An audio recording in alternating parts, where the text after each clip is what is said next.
part of our Yoga Foundation series, we're going to do Warrior One pose today, Virabhadrasana 1.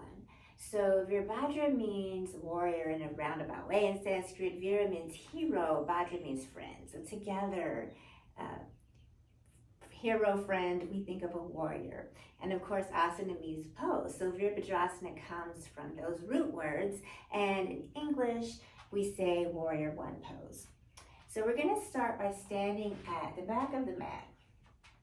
And we're going to take the right foot and step it towards the front of the mat. So the right toes are going to point towards the short edge of the mat. And you think about lining up heel to heel in Warrior One. Maybe if that feels unsteady or unstable, you could bring the feet a little wider apart to help create a little bit more stability. So if you need to do that, kind of scoochie the right foot over a little bit. And take a moment here to just notice how you're feeling. Do you feel grounded? Do you feel rooted? Do you feel strong? Because all of our warrior poses are all about feeling strong. So the back left toes are going to point out at about a 45-degree angle towards that top left corner of the mat. And it's not an exact science. So if you have your toes at what feels like 45 degrees to you and it's uncomfortable, you can make any adjustments you need to feel comfortable in your body. So scoochie the feet a nice distance apart, and if you feel unstable, you can bring them a little closer together. If you feel like you need space, step them a little further apart. And remember, we've got that heel to heel alignment, but again, if it makes you feel unsteady, unstable, bring the feet a little wider. We're going to put a bend in the front knee.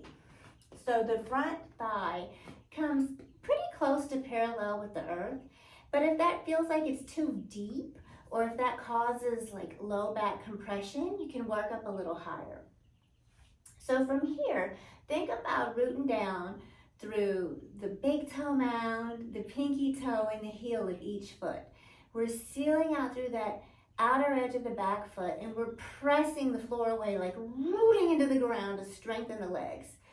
Hip points are facing forward, abs are engaged. So the belly's not just gonna drop forward here. Abs are engaged, but the ribs are knit. So we don't wanna pop the ribs out. Ribs are knit, shoulders are rolling back. So before we even do any arm variations here, think about opening the chest. Ears are over shoulders, shoulders over hips, belly is strong. Legs are strong, but we're rooting down to rise up with strength.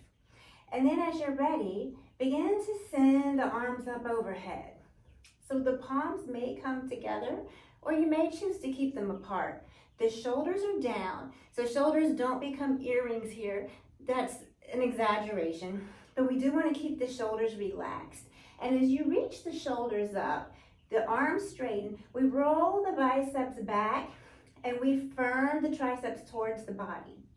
And as this happens, notice what happens to your ribs. Make sure that the ribs don't pop, and make sure that you don't lose that bend in the front leg.